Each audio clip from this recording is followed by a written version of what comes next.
So, with this in mind, today's training is going to be.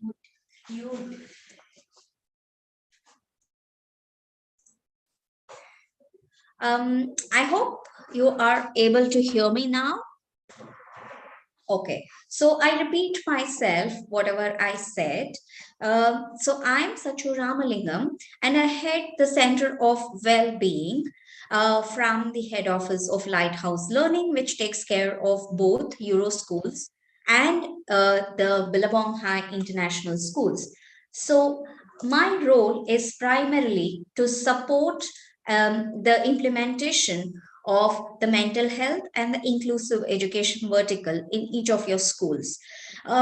Through this role, we have been conducting training programs. We have last year conducted a national conference where many of you would have attended the conference and strengthened yourself into various aspects of inclusive education. But since we have a lot of new teachers and we also have specific requests coming in since the physical school started, about the various challenges that the teachers are facing when it comes to handling children with special needs. So today's training is going to be conducted by me, Sachu Ramalingam, and Ms. Smita Nair, who is also one of our special educators and coordinator of Center of Wellbeing of Euroschool Airoli. Smita, would you like to say hi to the teachers? Yeah, very good evening, everyone. Most of you all, it's like I've just met, and I'm glad that, and I'm really hoping that you get a lot from the session ahead. Thank you. Thank you, Smita. So today we are going to focus on two primary special needs, which is ADHD, which many of you would like to call as, oh, this child is hyperactive, what do I do, etc., and learning disability or learning difficulties. So tomorrow, the same time, we'll come back with autism, intellectual disabilities, and other disabilities. So for today, please stay with us with all your eyes, ears, and full attention to us. Okay, without much ado, to set the context of inclusion, I would like to play a recording of our group CEO, Mr. Prajod Rajan, what he has to say about inclusive education, mental health. The reason why I'm playing this video is Center of Wellbeing, its implementation, the support to children with special needs, and the support to children for counseling the mental health issues of all you, the staff, and the children is primary and is driven by the management. So, which means every teacher of Lighthouse Learning needs to know and has to equip herself or himself to be in a position to handle children with special needs. So let me play this video of Mr. Prajot Raj.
Just give me a second. I'm just screening it again.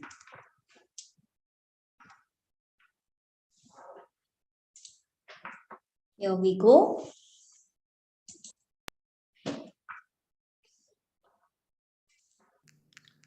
Friends, as I'm here to speak on a subject that is close to my heart, I'm reminded of a quote that expresses my exact thoughts and views on this topic.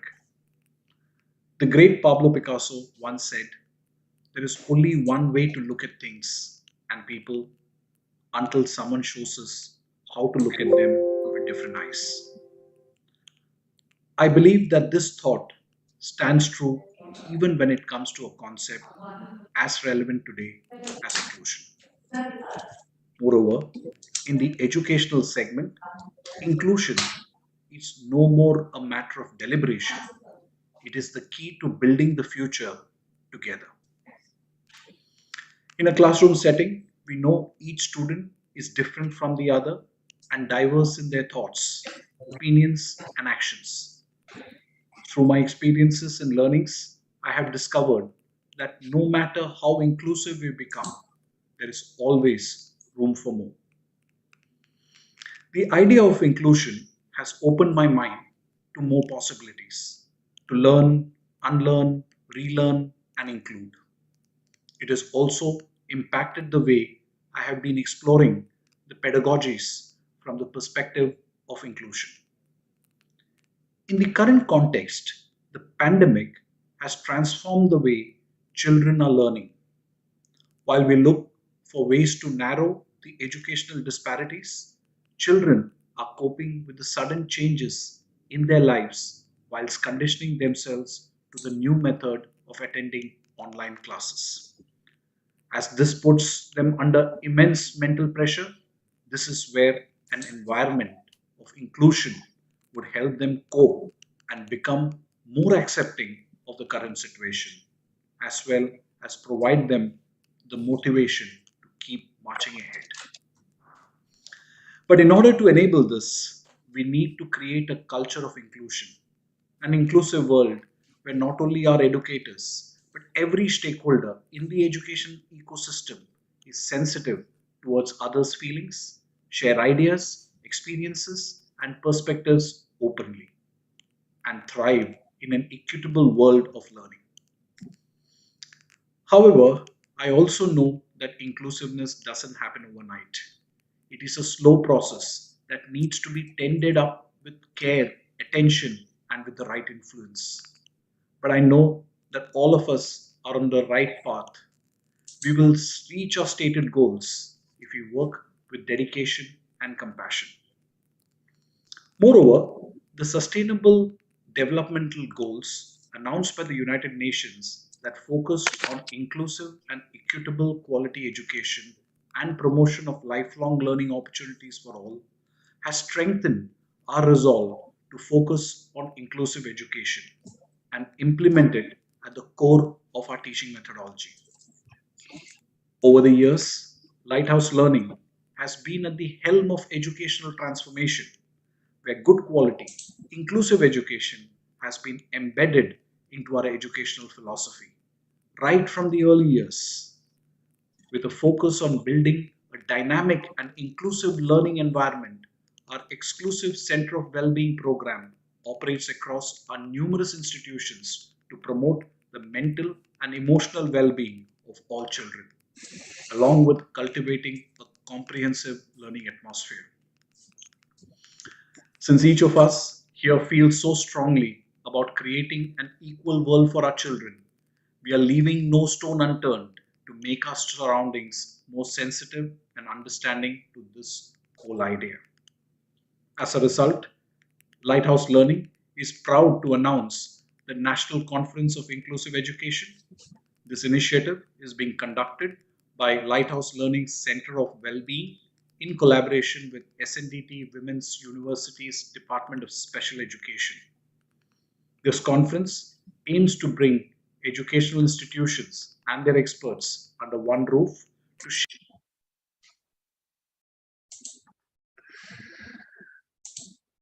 So, this was the talk Mr. Prajot gave to all you teachers in the month of January, and I have replayed it to drive home what the management and all the leaders, and including each one of you, needs to focus on. So, without much ado, now let me move on to the presentation that we have for today, so that we equip you all with the markers that you can use to identify easily the children with special needs and accordingly do the needful. So, what would be the markers that we are looking at is very debatable and sometimes very confusing.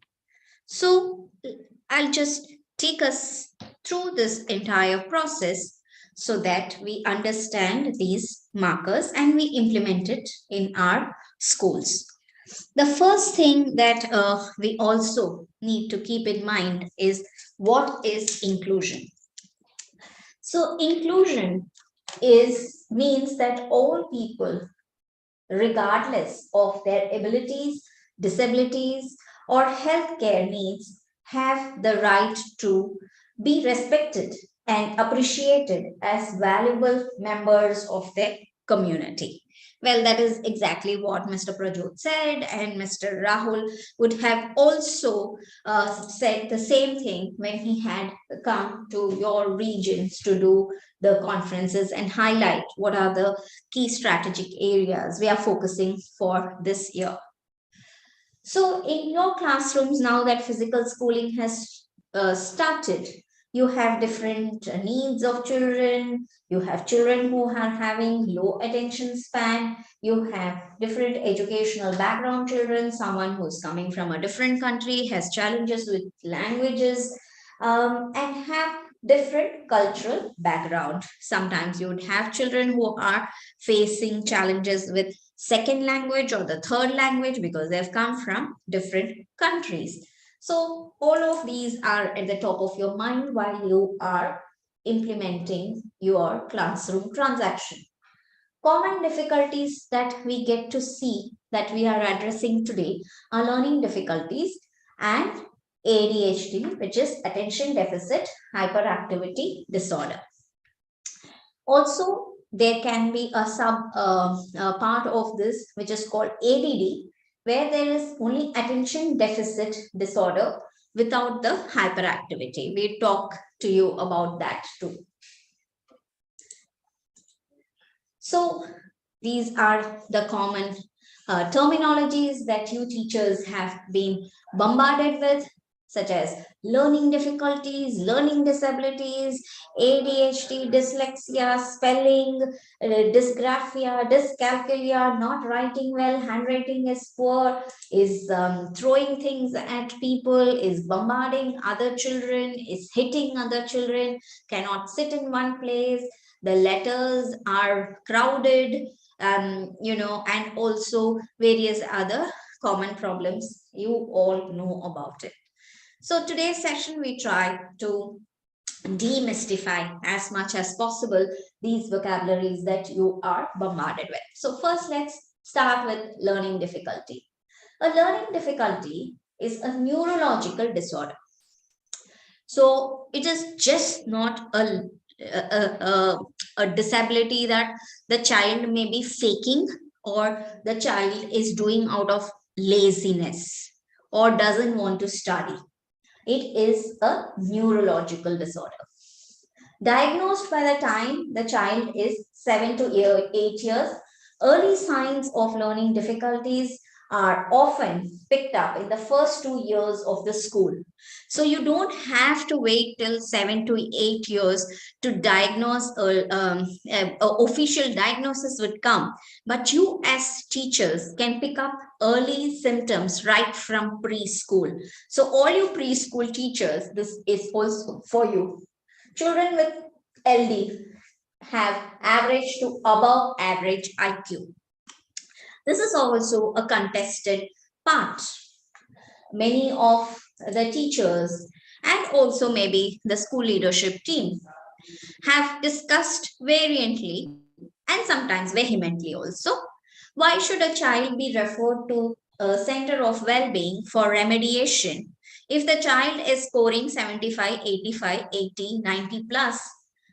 If he is scoring well, it means he doesn't need remediation. No, that is exactly what we are trying to say. When the child has above average IQ, for example, his academics may not be challenged, but the child may have difficulties with reading, writing, numericals, or even processing, reading comprehension, etc. So when you find that these things are there, irrespective of the marks, if you find there is a skill deficit, is what we are talking about, you need to refer that child for support. If the child is improving from 75 to 95, wonderful. That is purely because of your efforts as a teacher in the classroom and also the efforts of the special educator in your school. Okay, a learning difficulty can't be cured or fixed. It is a lifelong issue. I think that's very clear. Children with LD have difficulties in, as I mentioned, reading, writing, spelling, reasoning. Um, I hope this is not blocking your view.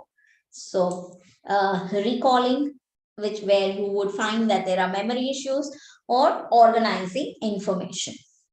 Especially the most stark challenges that you would find would be in writing, spelling, reading comprehension, reasoning, etc. And sometimes you would have high degrees of challenges with memory too. So, of these, let us focus with four main categories or types of um, learning difficulties. So, first is dyslexia. Here, the problem is language based. The disability in which a person has trouble understanding written words. It may also be referred to as a reading disability or reading disorder. Now, dyscalculia, as the word calculia is mentioned here, is a mathematical disability in which a person has a difficulty in solving arithmetic problems and grasping math concepts. Dysgraphia, graphia means writing. So, a writing disability in which a person finds it hard to form letters or write within a defined space. We will show you examples of how this category can be easily identified. Beyond these three commonly known types, we also have auditory and visual perception disorder, which is very less known and not very easily identified. Sensory disability. So this relates to the perception of audio or visual perception. So this is a sensory disability in which a person has difficulty understanding language despite normal learning and vision, hearing and vision. So this is something that gets missed and we really need to stay focused on seeing how we can understand and identify this. So when we take the first thing that may reflect very easily are the fine motor difficulties, such as strange position of wrist, body, or paper, unusual grip, tired or cramped hand, difficulties in tracing, tying shoes, doing puzzles, texting, and also keyboarding using scissors, coloring inside the lines, etc. So these are very common fine motor problems which these children may have. And from here on, I would request Ms. Smita to take over. Smita, all yours. Yeah, hi. Okay, before I go ahead, I would want, can everybody see a join on stage on your screen? I want to make it a little more interacting. Okay, Sachu has given you a brief about what the topic is today, about what exactly learning disability is. So we are going to get in a bit. Okay, so I need a lot of people talking. So do we have people here? I can see few of them have joined. Okay. So, can you all see the picture on the screen? Okay. So, what do you see here? Yes, am I audible? Okay. Yes, you are. So, yes, thank you. So, can somebody tell me what do you see on the screen?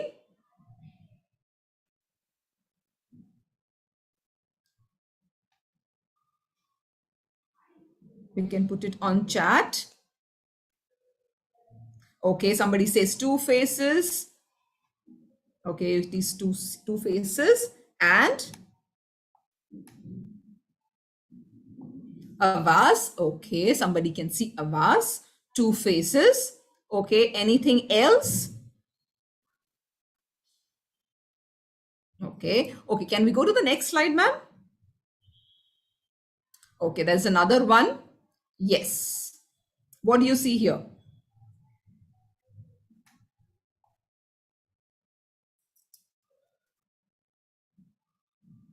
Nobody's judging anybody here. So please, whatever you see, just put it down. Okay, somebody says that they can see old people. Okay, good. Okay, I can see an old couple here. Two old people. Okay, and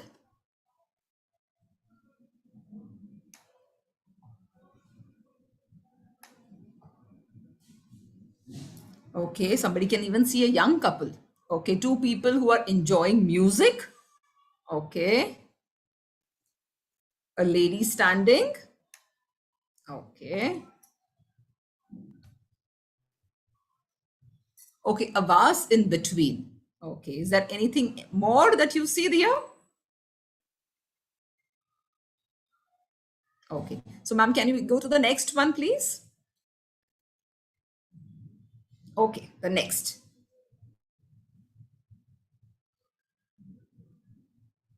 Come on, be quick. What do you see here? A young girl wearing a scarf. Okay, good. Okay, a woman. And look carefully. Okay, somebody can see a witch. Interesting. Okay, so a young girl wearing a scarf, an old woman, a witch, and okay, a woman. Okay, okay, that's it. Okay, so what did we all do here? Can you go to the previous one, ma'am? The slide? Okay, so I showed you a lot of pictures here, three pictures, and I got a variety of answers. So anybody, can you tell me what are we doing here? Any clue?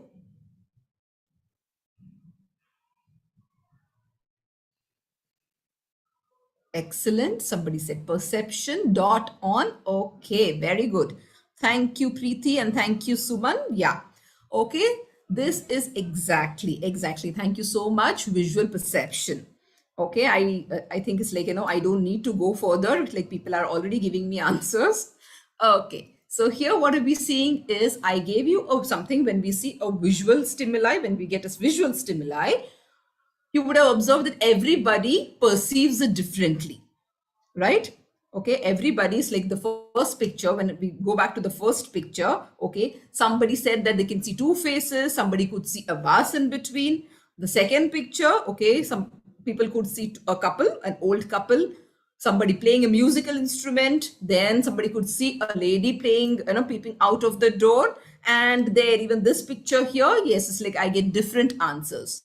This is exactly what I'm coming to, that is visual perception. Okay, visual stimuli and how we perceive it. Okay, ma'am, can you go to the next slide? Yeah. Okay, so when we get a visual stimuli, okay, so what happens, there is a process.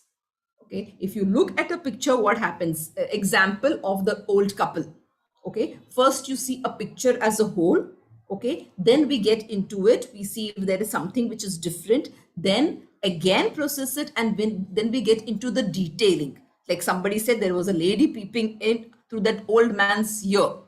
Okay, then we get into the detailing. That is the complete process of visually processing any kind of stimuli that we get. Okay, and if there is any concern or any issue in this process, okay, then that individual has a visual processing disorder. Okay, I want to really stress on this topic here because this is the very basis of all the reading and writing issues that a child with learning difficulty has. Okay, so teachers, please try to understand, because this is going to keep on continuing when you do dyslexia, dysgraphia, dyscalculia, all the kind of types of learning disability. Okay, so visual processing, very important. Can we go to the next slide, ma'am? So what happens basically, okay, when you're visualizing, okay, when you see a stimuli and you're not able to process that visual properly, okay, this is when you see, when you're correcting a child's book, when you're seeing a child's written work, okay, you will see a lot of spelling errors. Okay, many teachers come to us saying that, you know, he's showing a lot of reversals, mirror images. Okay, this is exactly why it happens. See, again, I would like to point out one thing. Okay, mirror images is fine till the age of 6 and 7. Okay, but if this continues beyond the age of 6 and 7, okay, then yes, we need to know that there is a concern. So if you find a student, okay, whose written work has lot of these mirror images, keep a tab. Okay, this is what you will definitely see. Okay, then you would also see that children, you know, when they are writing, okay, there would be no spacing because they cannot understand this positioning in space. Okay, where to write. You will find children with macro handwriting. You will find children writing, it's like, you know, it is very illegible. Okay, and not writing within the lines. Okay, not well aligned. Okay, these children would have issues with perception. They are not able to perceive even the lines in the notebook. Okay, there was something interesting that just happened yesterday. I was with a student, a little one in junior KG. Okay, and he had this typical visual perception concept, confusion with a small t and j, you know, those turnings. Okay, because visually children have issues with directionality as well. Okay, and I was doing this T with him. So we are doing that from a couple of sessions, and he finally got it. Now he recognizes T as T. So then we started with the tracing activity, and I gave him a lot of, you know, different colors to do the tracing. So as he was tracing, he was not exactly tracing on my pattern. So there were, like, you know, number of lines, and after he finished, it was like you could see a number of lines, you know, red, blue, and pink, whatever he used. Okay, and after some time he tells me that T is not flat, T is up.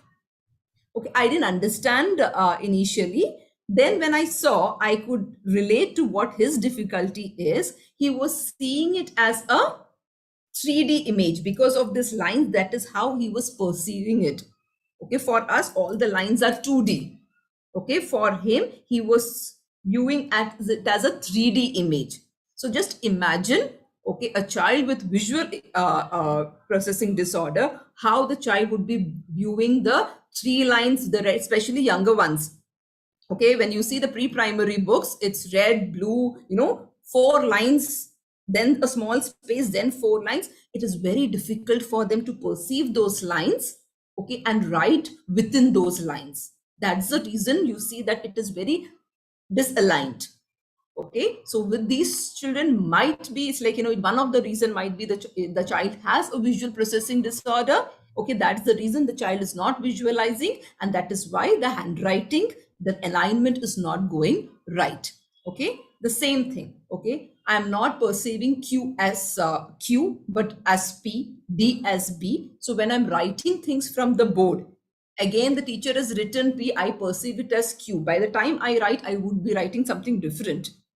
Okay, so the time taken to copy increases, and what I copy is also wrong, because for for P I've written as Q, for B I have written as D. So it's like a lot of errors even while writing.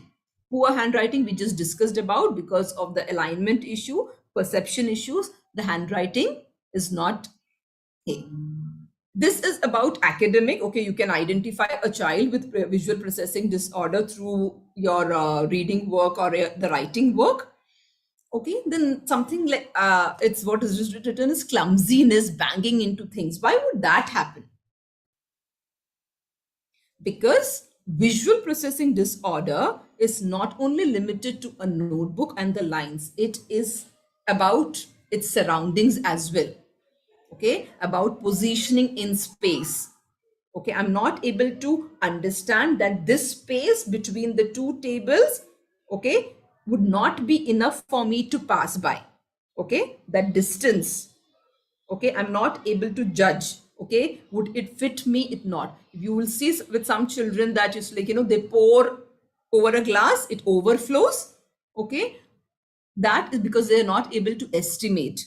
Okay, that is positioning in space. That is also a issue with visual processing disorder. Okay, you throw a ball at them, they are not able to judge, they are not able to get, it's like where would it come to? Okay, where is the positioning of the ball in this whole entire space? Okay, so this is where even PE teachers, dance teachers, you can exactly get to know that, when you see these things in the classroom. Teachers, okay, this is a very easy, it is a very easy marker that you can actually pull the child off. The next one. Okay, as we did the visual processing disorder. Okay, visual processing disorder, one more thing, teachers. Okay, reading also there is an issue because I don't perceive it as, that is why when the child is reading, okay, the child would also make mistakes. Okay, okay, now we're doing the auditory processing disorder. Very similar to visual processing. I'm not able to, when a visual stimuli is given, I'm not able to process. Is a similar thing.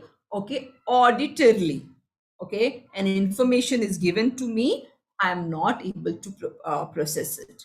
And no, I don't have any kind of hearing issues. Visual processing, there is nothing wrong with the child's vision. Okay, when children come to us, okay, with such issues, that's the one thing we ask the parents to do, to go for an eye checkup or a hearing test. That is to rule out if the child has genuinely, an eye issue or a hearing issue. Okay, so when it comes to visual and auditory perception, okay, there is nothing to do with the child's hearing and visual issues. Okay, so here again, it is all about processing the information. When something is said to the child, okay, the processing happens is something very different. There is some problem with the processing and the output is different. Okay, so here, how will you recognize them? Okay, especially when you're dictating your notes, dictations for the younger ones, or when you're dictating notes for the older ones, you will see the child is struggling. Okay, one is definitely, the child misplaces the word, substitutes a word for something else because you said something, the child is perceiving it in a different way. Okay, struggling with spellings. Okay, what did the teacher say? Okay, I couldn't get it. Okay, perception issues there. So that's why you will see that the child is also very slow. Okay, there are a lot of examples. There are examples on the screen as well. Okay, many kids I've seen have this issue of, I've written 17 and 70. Okay, there is a very slight difference. Okay, but regular kids just get it. Okay, but children with auditory processing, it takes a very long time to get this concept right with these children. Okay, so that was all about auditory perception. Ma'am, the next one. Okay, so I spoke about the perception part.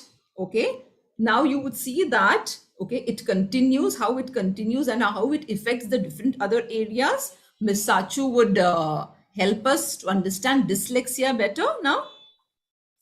Miss Okay, Sachu, over to you. thank you so much, Smita. So now we understand dyslexia. Now, children with dyslexia have problems connecting with letters to the sounds that they are making. Uh, okay, and has trouble blending sounds together to make words such as connecting, say, for example, CHAT. Instead of chat, the child may chirp, actor, or cat, so make these judgment issues. Struggles to pronounce words correctly, such as, say, for example, mon over, or instead of, say, lawn mower, would say,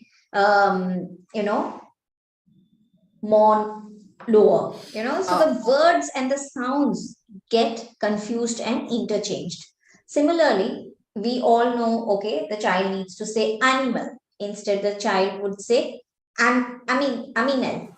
So the N and the M's and those pronunciations get interchanged. And other example to just clarify a little more is beddy tear instead of teddy bear, and confuses similar looking words. Example, beard and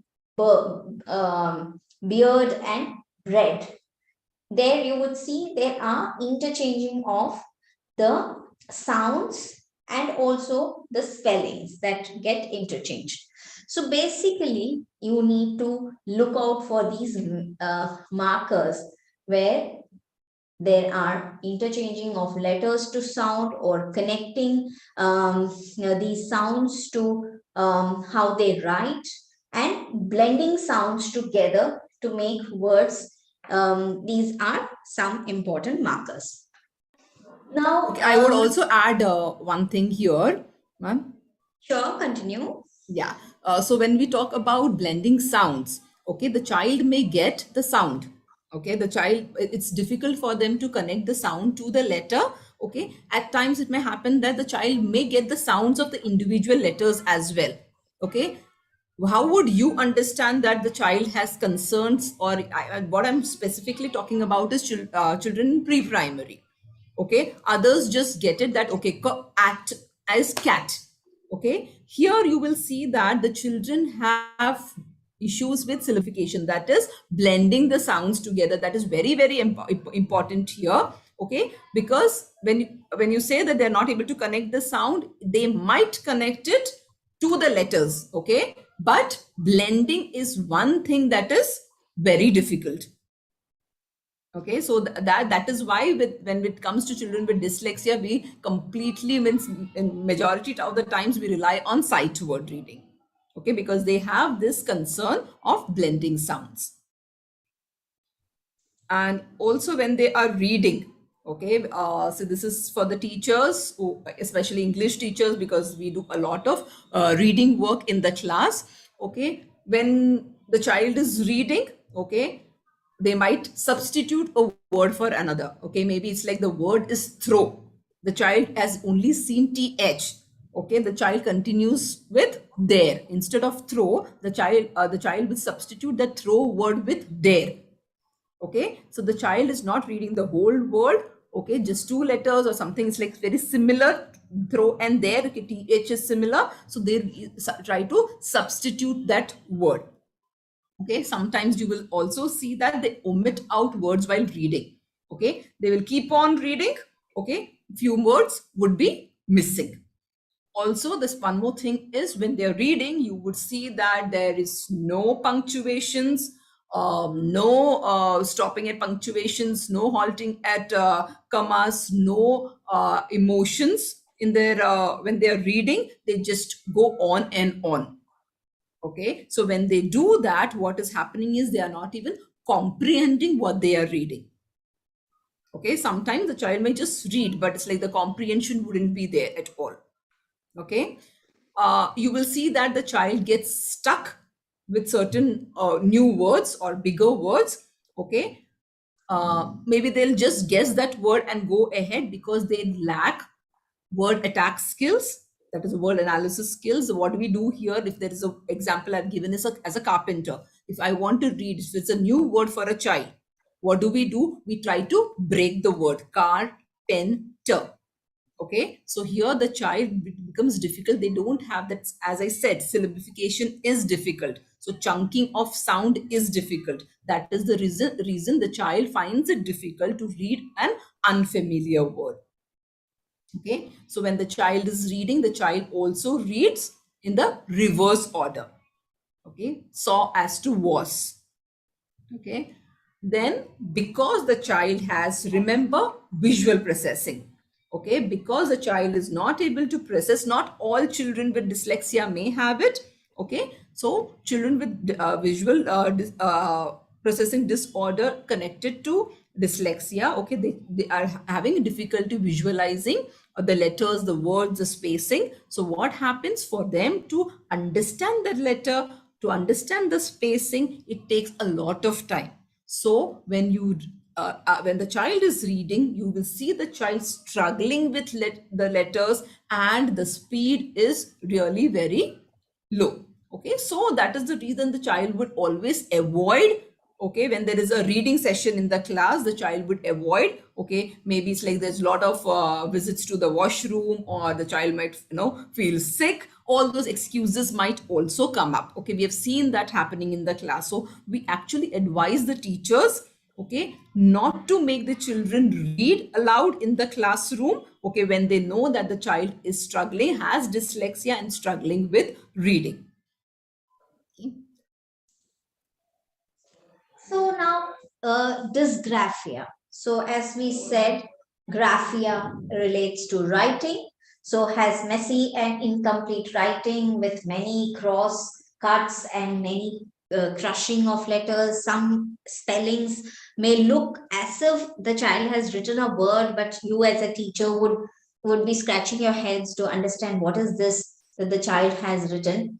A mixture of print and cursive writing, upper and lower case letters, irregular sizes, shapes, or slant of letters. So these are also other indicators.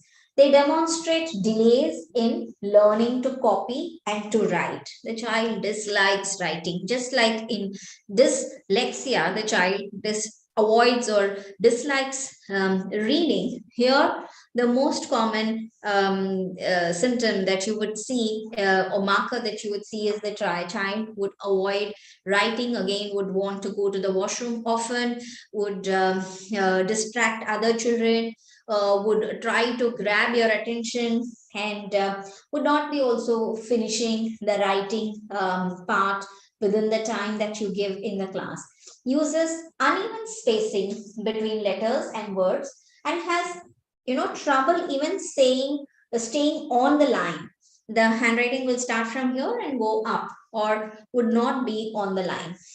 Spells poorly and is inconsistent. Example, you would see that some of the letters are appearing differently in one place, and in another same place they may not be same, like the letters may be disconnected or disjointed.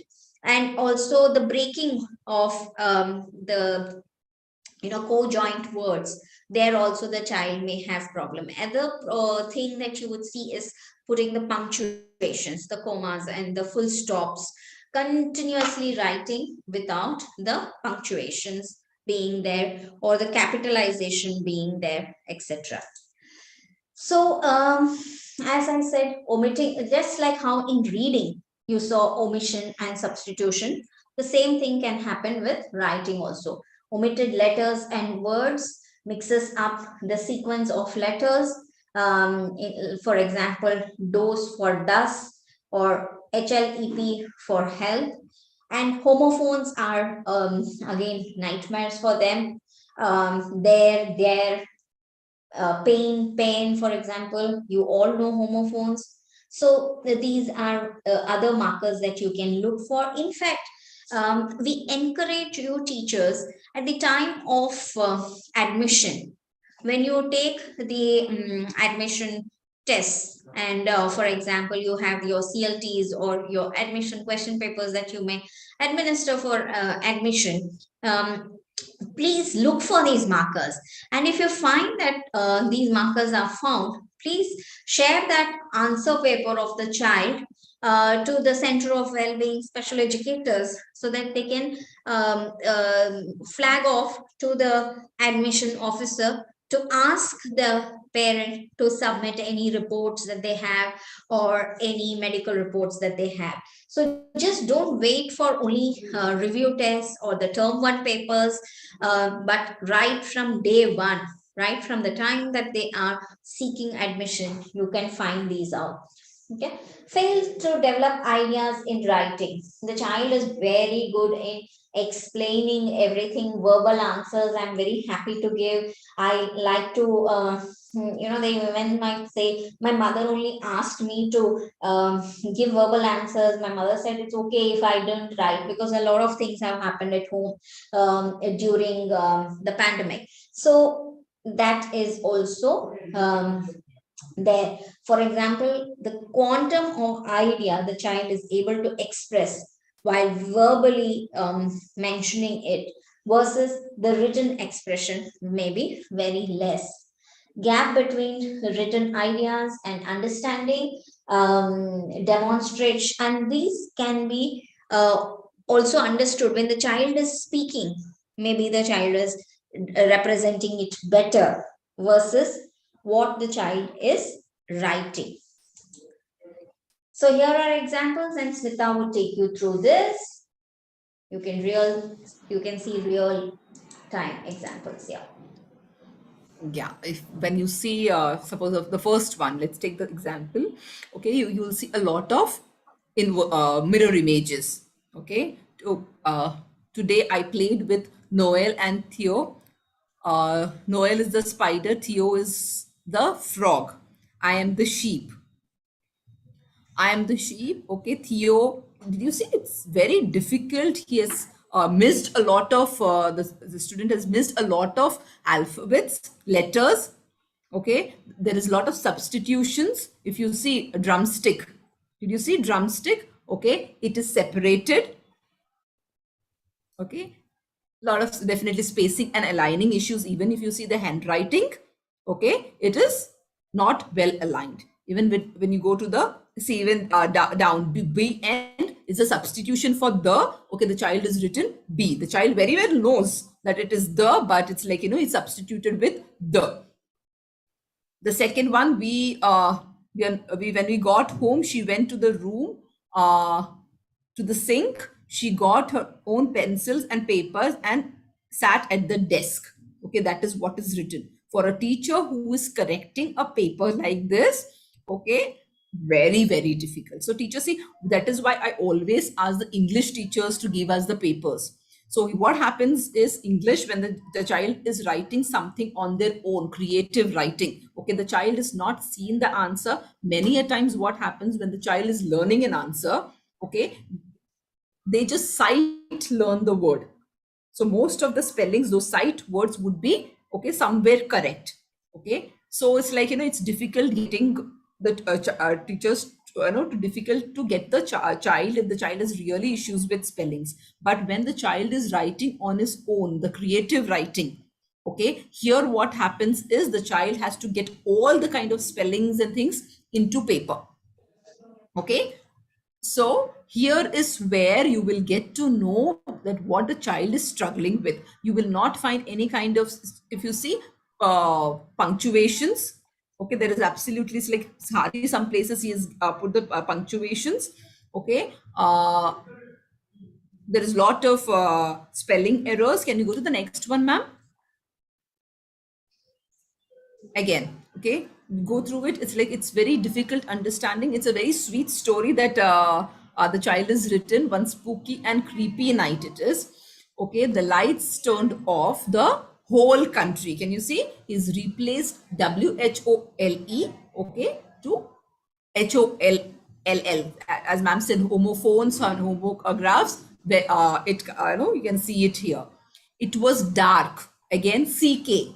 Okay, we have taught the children that k sound is also CK. So it's like very difficult for them to differentiate. Okay, it was dark and there was no there is something, even I don't get it. And a ferocious storm suddenly. If you see suddenly, ferocious, definitely spelling is wrong. Storm, R is missing. Suddenly, D is missing. Okay, storm suddenly came.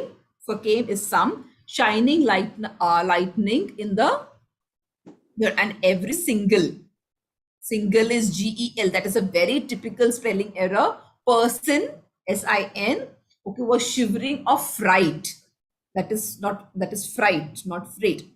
Okay, so if you see, this is a typical writing of a child with dysgraphia. Okay, next one, ma'am. And also the exclamation marks. Yeah, I can't miss that because it is a point to highlight. Suddenly a tornado, came in. So he wanted to highlight that and the exclamations. Okay, so it's like if you keep on reading it, it doesn't make sense because now that we know what is written, so that is why I'm reading it in parts. Okay, so yes, teachers, when you're correcting a paper, okay, especially a child with learning dysgraphia, okay, I know it's going to be a little difficult, okay, but please give some time, okay, to correct those papers, maybe in bits. Okay, you read it and you need to, that is why these children get, as they grow up, they get writers because it is a task for them as well. Okay, it is this a kid is a little older. Okay, we have worked with this child. Okay, that's why you see a lot of spacing and that is a little in place. Okay, but still the spellings and all, okay, decided. Did you see? It's SIDED, S and C. Many children make that mistake. Okay, homophones, you will see a lot of issues with homophones. Okay, there, THEIR, HEAR here, and HERE here. Okay, it's like most of the kids have it. So teachers, especially English teachers, when you come across right from the beginning, right from grade 1, I would say, because that's when we have English as a subject and they have creative writing, they have essay writing. So when you see these things, please mark it, teachers. Okay, when you see a child with such a writing, okay, please mark the child, observe the child, and please bring it to the special educators. They can actually go observe and help the child at the right time. Basically, the whole idea of this presentation is also about helping the children at the right time, so that because as the child grows up and these signs are ignored, okay, it's too late to help them. Okay, we definitely have to, but it's like whatever remedial education what we could have given in the earlier ages, okay, the child misses all that. And when the child reaches to grade 9 and 10, okay, it becomes very difficult for the child to go relearn things and work ahead. So please, teachers, be little careful when you're correcting papers or you're correcting the books. Okay, please make sure that you're checking on these. Also, to add to what Smita has been saying, see, once we get the child, assessed and get a certification of learning difficulties or learning disabilities, with the mention of dyslexia, dysgraphia, dyscalculia, from the moment we have this psychoeducational assessment report with the Center of Wellbeing, you can start condoning spelling mistakes. Please don't cut marks for children with this diagnosis and keep cutting 0.5, 0.25 marks. Just ignore the spelling mistakes and look for what the child is communicating. Also, you can encourage these children to write in bullet points and short sentences rather than long, complicated sentences. Of course, the Center of Wellbeing professional will keep working on it. Okay, so the key point is identify early, take the support of the Center of Wellbeing special educator, look for if the child has got a certification done right from grade 2 onwards. We would be able to support you with a diagnosis and a certification. After that, don't cut marks for spelling mistakes, punctuations, etc. Because even in board exams, they get these concessions, they get extra time. And if you find that a child is verbally able to express well and writing is becoming a challenge to expression of the child's comprehension and understanding of the concepts that you have taught, you can start providing the child with reader writer facility also in collaboration with the center of well-being. So the special educator would tell the coordinator and you, the teachers, what concessions these children are eligible for. Okay, so please, you need to really coordinate. So that's why we have made it a rule from this year that once a month your principals have to attend the team meetings that the school has with me along with the center of well-being professionals, and the coordinators have to attend all the team meetings with me, okay, which is a once in a week, where the coordinators, the counselors, and the special educator also come for the meeting, so that we can take case by case and clarify all the doubts that you teachers have and the coordinators have. Okay, so I invite Smita to take over this. Okay, so we have discussed about dyslexia, dysgraphia. So as you all know, the name itself suggests, yes, this is something to do with calculations, that is math. So here, okay, there are a lot of markers definitely given there. What I would like to say is anything to do with numbers. Okay, anything to do with numbers gets very difficult with the child. Okay, right from the younger age, like in preschool. Okay, uh, even quantity. Okay, we do this concept of more and less. Okay, we all do, we start with that. Okay, the child would even find it difficult to judge, okay, which is more, which is less, which is big, which is small, even the sizing. Okay, so anything to do with this is all pre-skills for math. Okay, so if that the child is finding it difficult even there, it is a marker. Okay, preschool teachers, it is a marker. Okay, we don't even have to come to 1+1 and or the root of something, or trigonometry, or we don't even have to reach that level. Something very simple. Okay, even values, number values. Okay, this is number 5 would be very difficult for them to understand that this symbol and the quantity number 5 is the same. Okay, you ask them for 7 objects. Okay, they will keep on giving you beyond 7. Okay, doesn't understand estimates. Okay, it is difficult for them to estimate things as well. Distance later on. Okay, even time, reading the time. Okay, reading the clock. Again, please go back to visual processing. Okay, very difficult to find those lines on the clock. Okay, difficult to perceive the numbers. There are 3 hands. Okay, difficult to process the entire thing. So most of the kids with dyscalculia, dyslexia, okay, have difficulty telling time.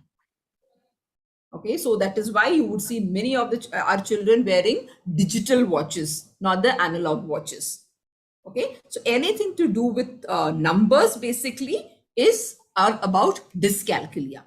Okay, and basic definitely, okay, when they have issues with numbers, okay, they have issues with quantity and estimation, that would definitely reflect into their academic books. Okay, when you see, so what is a typical work of a child with dyscalculia? Okay, the child will have issues definitely with calculations. Okay, again, visual issues. Okay, 3+2, it's like that mentally doing it would be very difficult. For 3+2 is, okay, we all get it, 3+2 is 5. Even if I give you a 17+3, okay, you don't have to actually take 17 and 3. Okay, so immediately the first sign is when you ask for a calculation, you will have a few number in the class, okay, who take out their fingers and calculate. Okay, so you see that because after a point of the time, children get it mentally. Okay, but with these children, mental calculation again, it's like, those numbers mentally, imagine those numbers, plus add, then carry forward, becomes very difficult. Okay, so they rely completely on their fingers or on objects. Okay, and calculation beyond 10 and beyond this finger limit becomes all the more difficult with them. The difficulty learning and remembering procedures or rules of simple problems. Something very simple like BODMAS.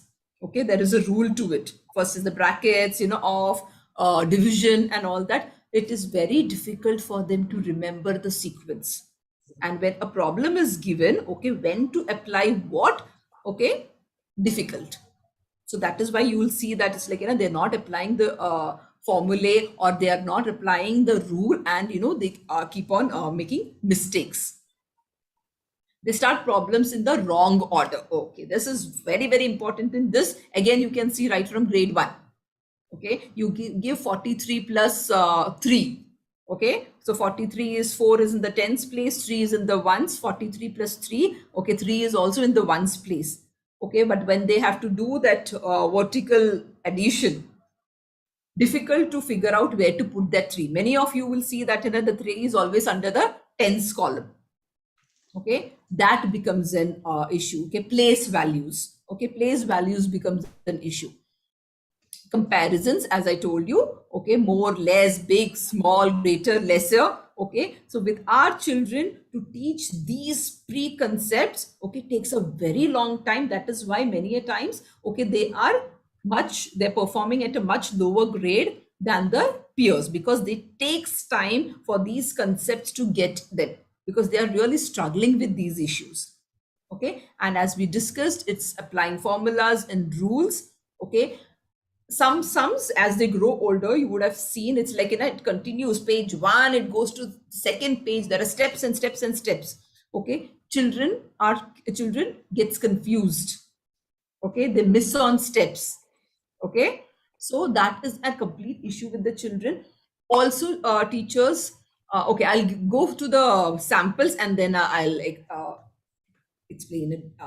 Yeah, so if you see here, so there are few samples of what kind of mistakes, okay, that you would see when you see a child with the having a dyscalculia. Okay, up there, the first one, if you see 54 minus 35. Okay, the child has done 5 minus 4. Okay, the order is from the number above, you minus the number below. Okay, so the child has done it ulta. But if you see the left hand side, the child has done it properly. Okay, so again, it is not that teachers, one important thing is they don't repeat the same kind of mistakes everywhere. Even writing, okay, you will see a different spelling every time. The same word, but with different spellings every time. Okay, if here it is the same concept, the child has to minus the number below from the number above, but left hand side he's done it right, right hand side it is not. The next one, if you see, again, estimation, counting, there's a reversal. Okay, number 12. 4 plus 2 is 8. Okay, 3, 2 into 3, it's multiplication, but the child, again, visual processing, has perceived that multiplication into plus, and the child has added it. So what do you do when you see something like this in the paper? I'm so sorry, the above one is also, I'll correct it. 2 into 3 is 5. So if you see that the child has copied it as 2 into 3, okay, the problem is 2 into 3, but the child is writing it as 2 plus 3 is equal to 5, and the answer is correct, you have to give a tick mark, you have to give correct as the answer. Okay, if the problem is 4 plus 2, okay, and the child has written as 4 into 2 is equal to 8, you have to give a correct there as well.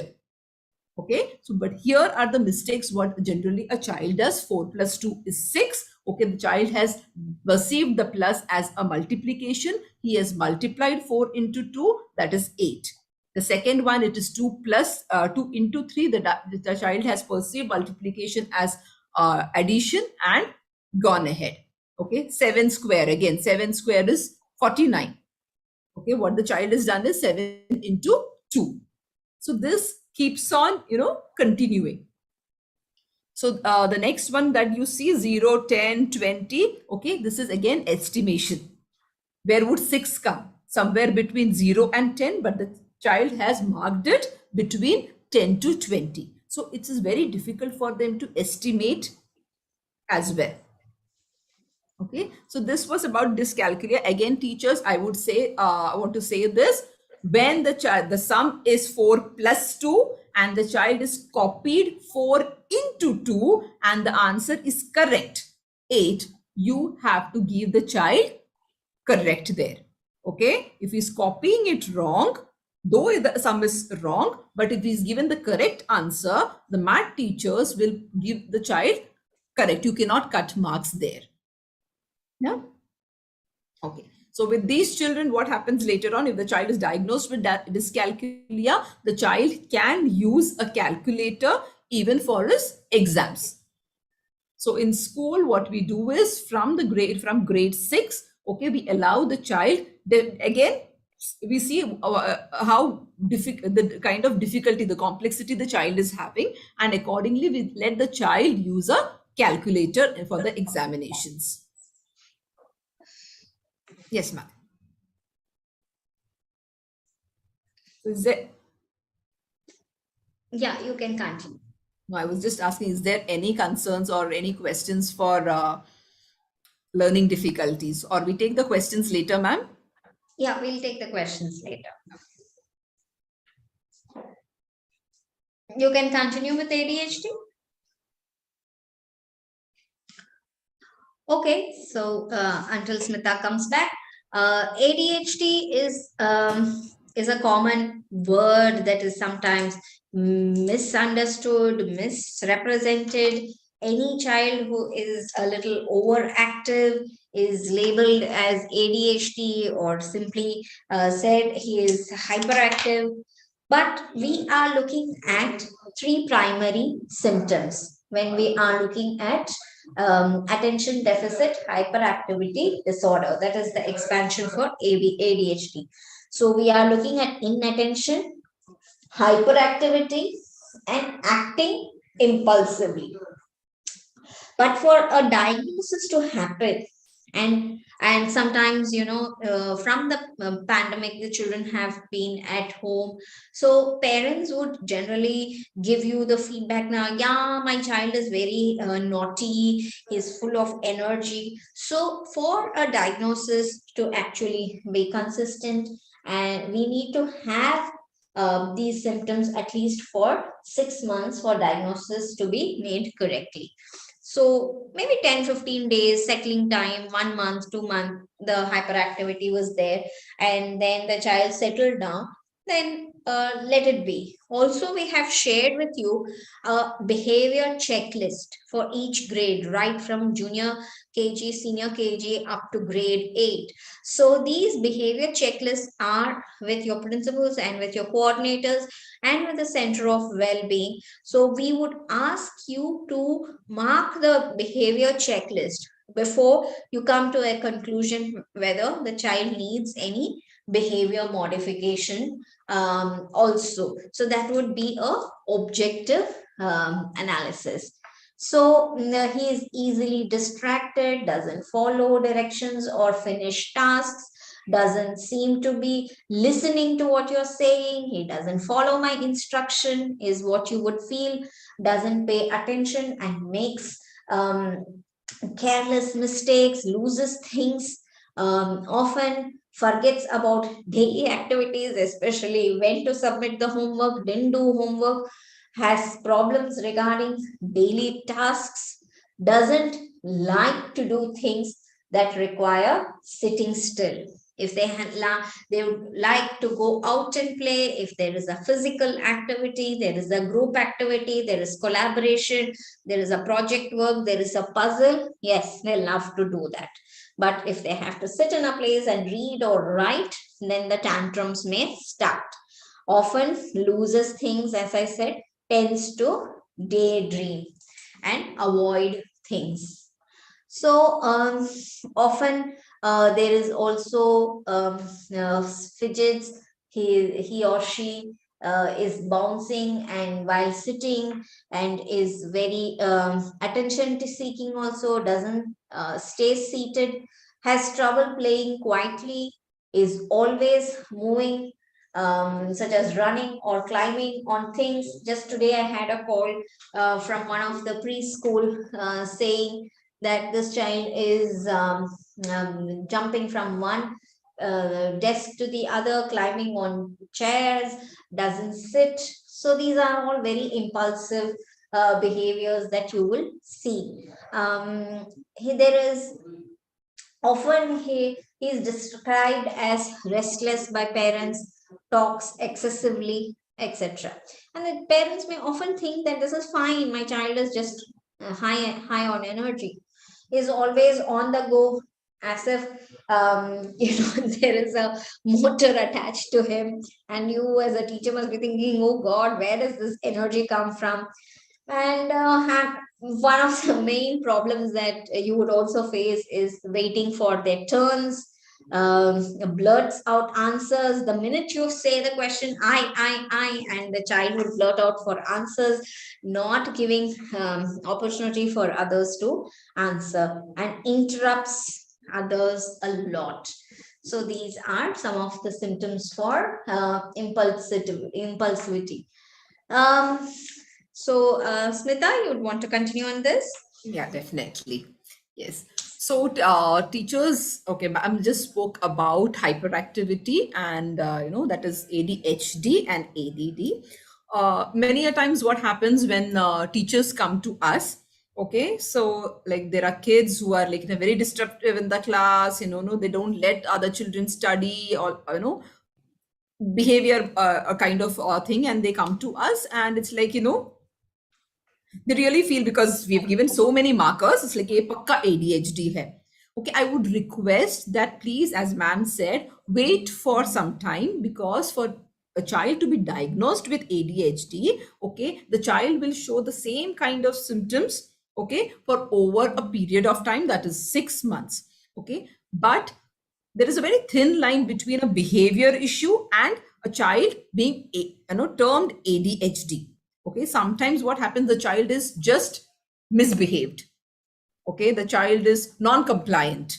Okay, just that. Okay, but many a times these children are taken as children with attention deficit hyperactivity disorder. Okay, so that is why whenever it's like, even in school, okay, when teachers come to me, okay, it may sound very not good, but it's like I always turn them away many a times, saying that we need proper observations, we'll see the child after a month. Okay, because I refuse to take, at times, many times I refuse to take the referral forms. Okay, it's because it is very important, because maybe that there is something which is disturbing back at home, something has happened, we don't know. Okay, that is the reason the child is disturbed, and that is why the child is showing this kind of behavior. Okay, it can be anything, teachers. So it's like, just wait for some time. Okay, talk to the child, talk to the parent, ask the parent, okay, if there is any kind of changes happening around. Okay, why is the child doing it? Okay, many a times it's like the fathers get transferred, or the mother is away for maybe the second sibling, okay, childbirth, the child, mother is somewhere out, the child is missing the mother, the child is not getting that kind of attention, so that behavior is displayed back in school. So that is just a phase. So let's not judge that as a child being ADHD. It is just a behavior. Okay, so that's a very thin line, very difficult to get it, but give that time. Okay, maybe that phase, the mama comes back, or the father is back, or something. It's like maybe a grandparent has died, maybe because of the child is doing it. So when the situation at home, as I said, the mama is back, daddy is back, you might see that the behavior is completely gone. Okay, it was just a phase. So give the child some time. Okay, if it has to be ADHD, observe for at least 2-3 months, and then come back to us. Okay, we are always there. Okay, we have given you the markers. Definitely we'll start our observations, and we'll definitely work on it to help the child. So now, if you have a child with ADHD diagnosed, okay, what do we do? Okay, in the classroom, okay, I know the child is, if the child is hyperactivity, okay, it is always, the child is around the class, on a motor, like we ma'am said. Okay, so it's all over the class. What do we do with that children? It is hyperactivity, it is in him, the child can't help it. Okay, 10 times you make the child sit in the seat, okay, 10 times he would get up from the seat. Okay, so no matter what you do, it's like, because that is the child's need. Okay, the child needs that movement. Okay, it is not that the child is doing it intentionally. Okay, so what do we do for that? Okay, we need the child to attend the class, but at the same time we need to satisfy the child's need for movement.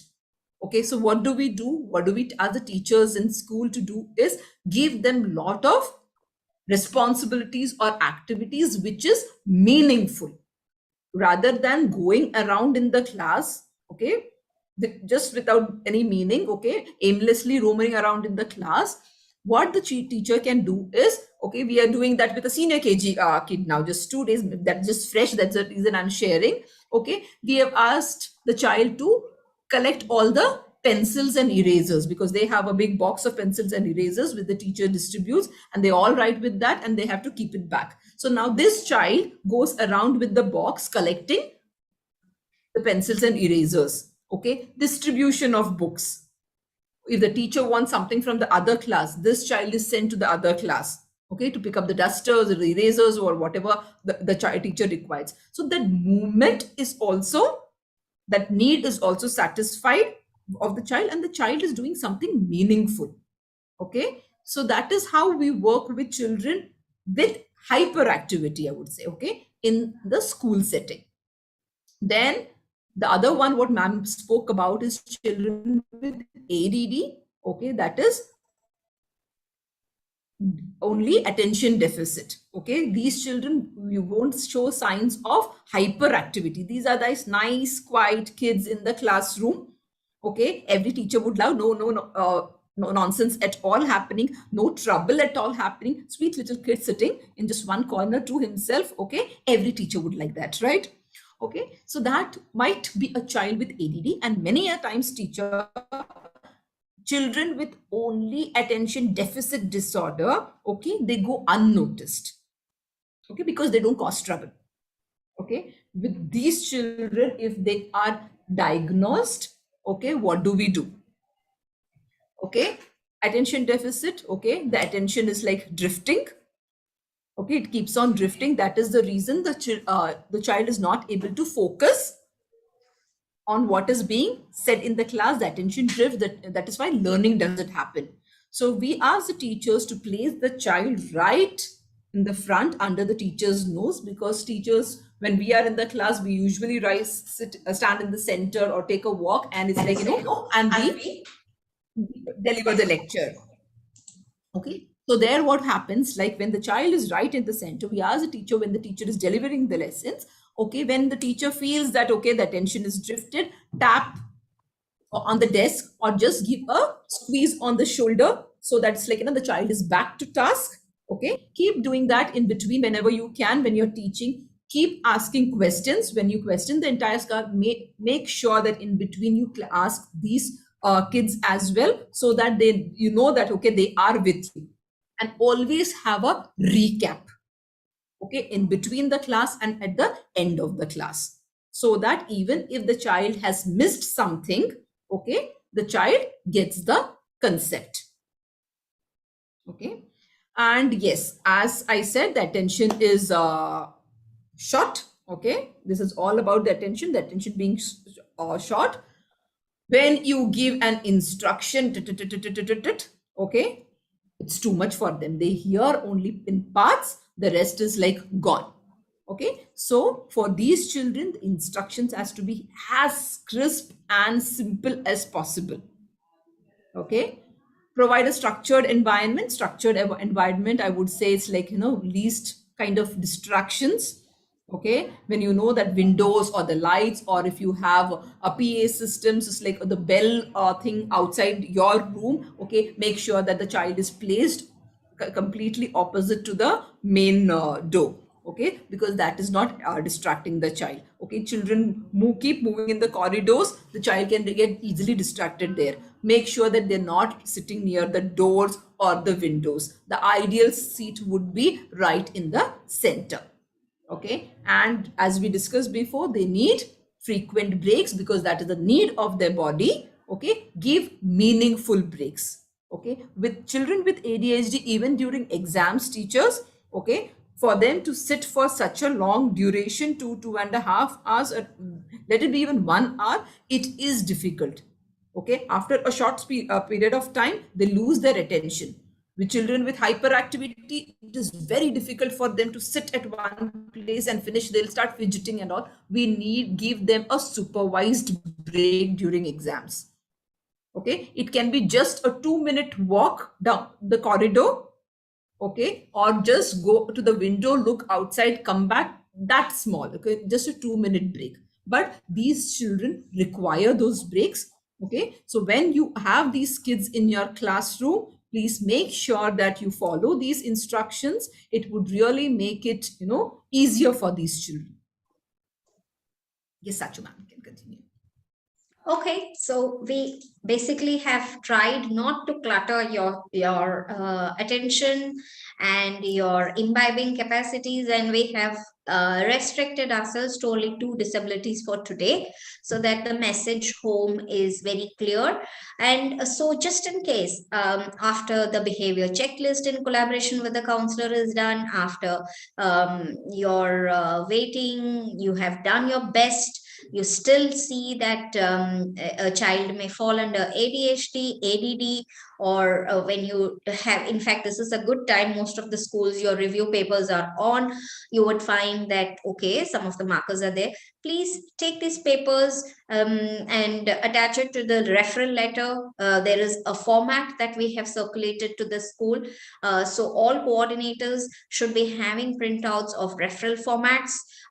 So write the referral request, attach the samples to it, if that would be great.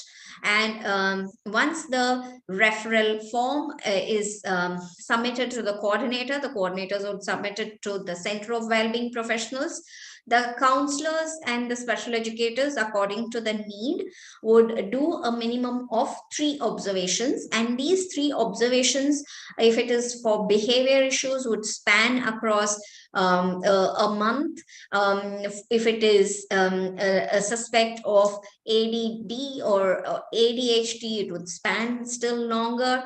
Learning difficulties or any other disability, still their 3 observations would be spaced.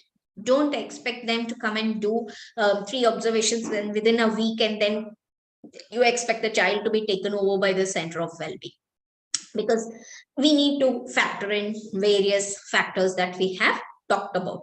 Once they find that this child needs either counseling support for the behavior emotional issues, or once they find that the child has got a learning difficulty, a learning disability, or ADD or ADHD, they would start taking sessions.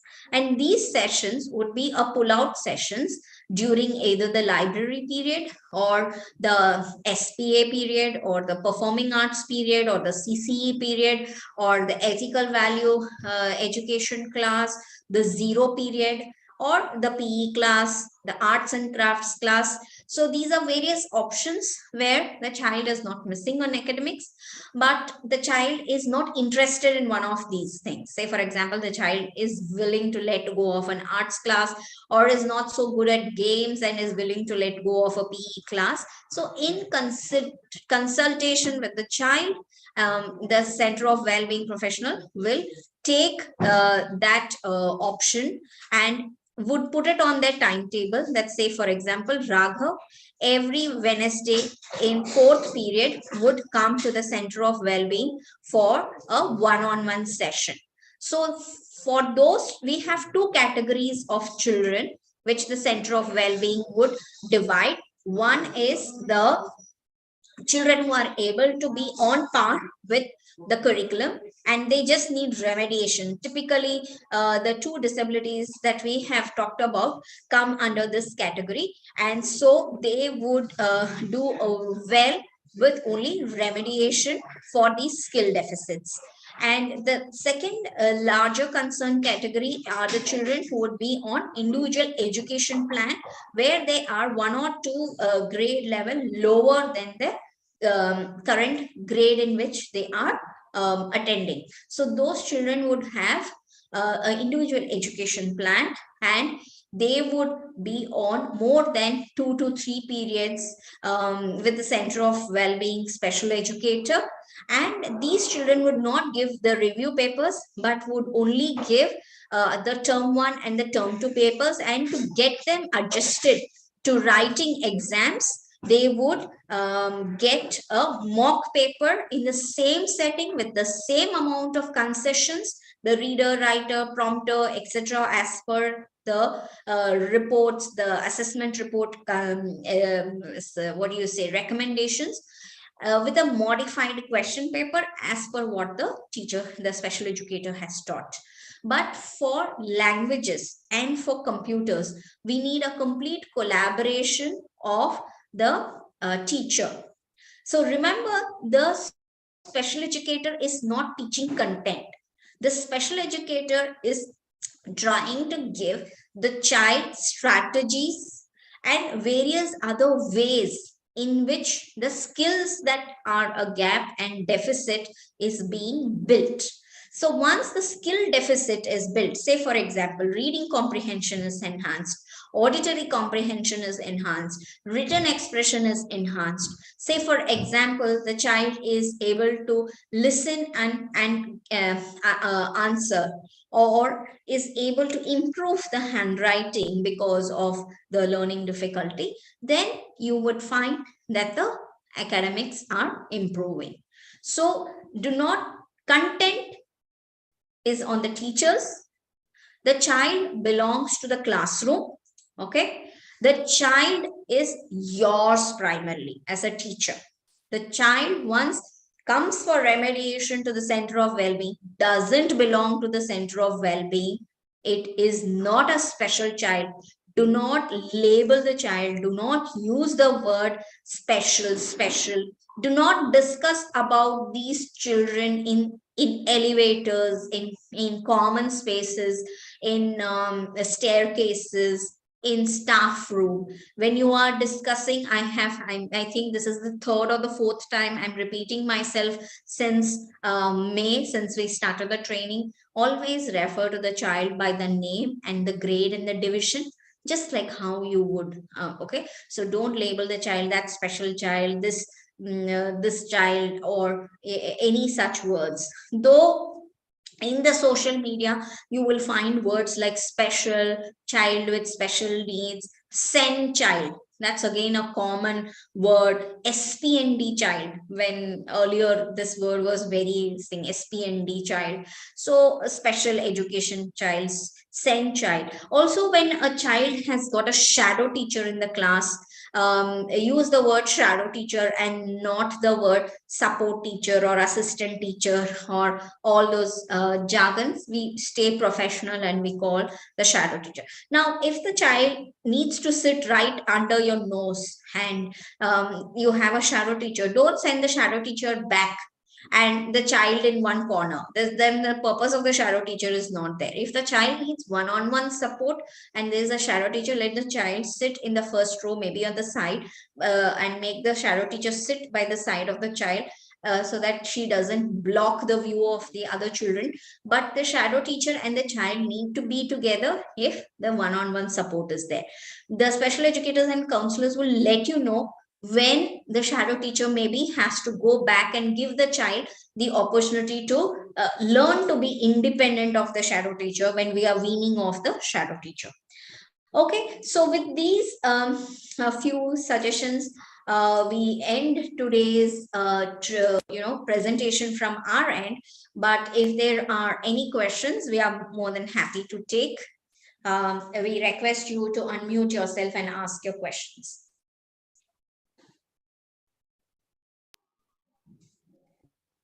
Any questions, teachers? Please raise your hand. There are many of you who have joined us on Zoom. You have joined stage, and we were very happy letting you all in because we thought you're going to bombard us with questions.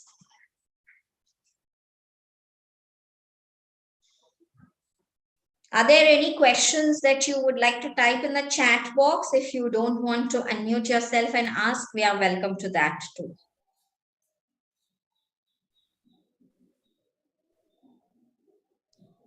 Okay, so Pooja, are there any questions in the chat box? None as of now. Okay. Then it means that it was a brilliant session. Yes, Hachu ma'am. Or it is 4:30 Yeah. and everyone ran away. Which we also respect and honor. Thank you, teachers. We really hope that you watched this. And for those of you who had various reasons why you couldn't ask questions, please write to me, which is sachu.ramalingam@lighthouse-learning.com. Or we also have another email ID called COWB@lighthouse-learning.com. Please ask your questions, scan papers, send. But remember, you don't have to depend on me. We have given you special educators, counselors in each of your school. Yes, I know 6 schools don't have, 5 schools, 3 schools are, 4 schools are waiting for their special educator.